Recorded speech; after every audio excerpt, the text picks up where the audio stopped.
From the coasts of Westfall to Black Fathom Deeps, no pond or puddle is safe from the poster child of Warcraft critters, the Murloc. My friends and I are prepping to run the Quests of Elwynn, a module designed to take players through the world of Azeroth using the D&D 5th edition rules. Which means we need Murloc minis. So stick around and I'll show you how I painted these two iconic Murloc color schemes.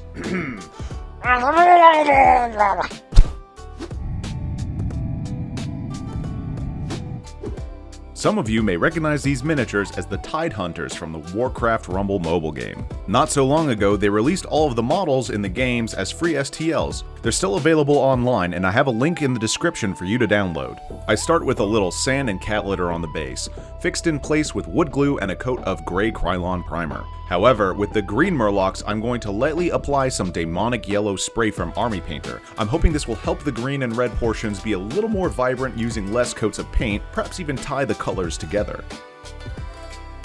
We open up with a base coat of the primary skin color on both, Scorpy Green from Vallejo and Blue Green, also from Vallejo. Next, I move on to the hands of the blue Murlocs. I'm using that same Scorpy Green from before and just slapping it on there. We can worry about being neat later. For the Murlocs we've painted green, we're using red for the hands and feet, but in this case we're also going to apply it to the eyes and whatever these are, fins, spines, I'm going to call them fins. To bring the blue Murlocs to the same level, I use yellow ochre and we're applying it to the eyes and fins. Yellow ochre is a great base for building up yellow, as it dries more opaquely than some of the brighter yellow paints I have. Anyway, our next round of color is the same for both schemes. The loincloths get Vallejo flat brown. I paint the spear shafts beige brown, the spear heads neutral gray. Then I slather pink inside the mouths and pick the teeth out with buff.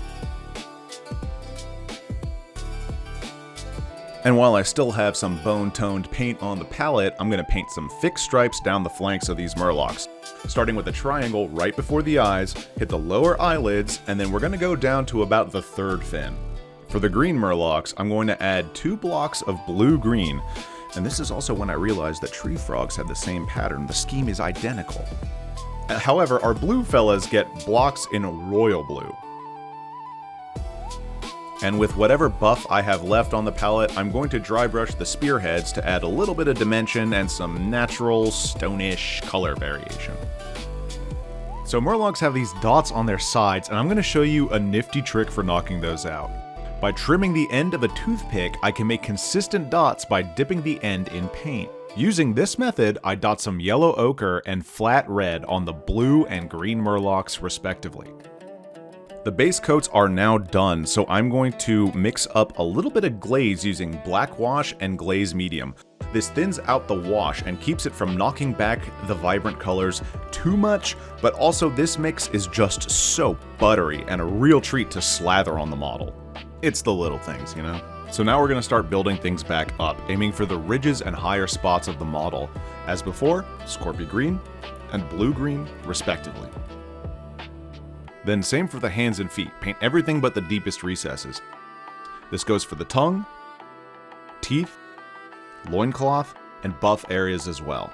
For the spearheads, I'm just going to throw on a quick dry brush of German Tank Crew Highlight. Lovely gray. Now the spear shafts do get a beige brown, however, I'm going to pull the brush strokes along the shaft of the spear to match the planes of wood. Now we're going to work on making those bright colors really pop. I've mentioned glaze medium before, but it's such an easy way to build up smooth color gradients. I fully recommend getting some and playing with it. For the red areas, apply a mixture of clear orange and glaze to the raised surfaces, such as the tops of the fins and feet. Same technique over the ochre on the blue Murlocs, using a 1-to-1 mix of deep yellow and glaze medium. But yellow also works as a great highlight for a vibrant green, so we're going to pop some on the green areas on both of the Murlocs, a little bit of flat earth on the loincloths, and the final highlight comes in the form of sky blue from Vallejo. Let's bring these Murlocs home by finishing up the eyes. Straight paint, no glaze medium. Orange on the red eyes, and lemon yellow to the yellow eyes.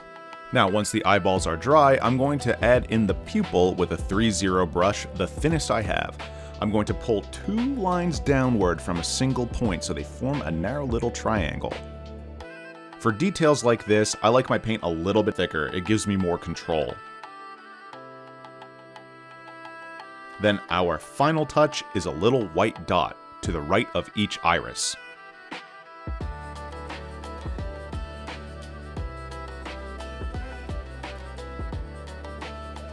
And with that, the Murlocs are finished. Soon they'll be headed to the table where I'm sure my friends will be doing their worst impressions. And hopefully, they'll make for a funny, memorable encounter. They already stand out like bright, vibrant beacons on my model shelf, I'll tell you that. I've still got some Warcraft minis to paint, so if you're interested in that or found this helpful, drop a like and please subscribe. Until then, happy painting, and I'll see you on the next one.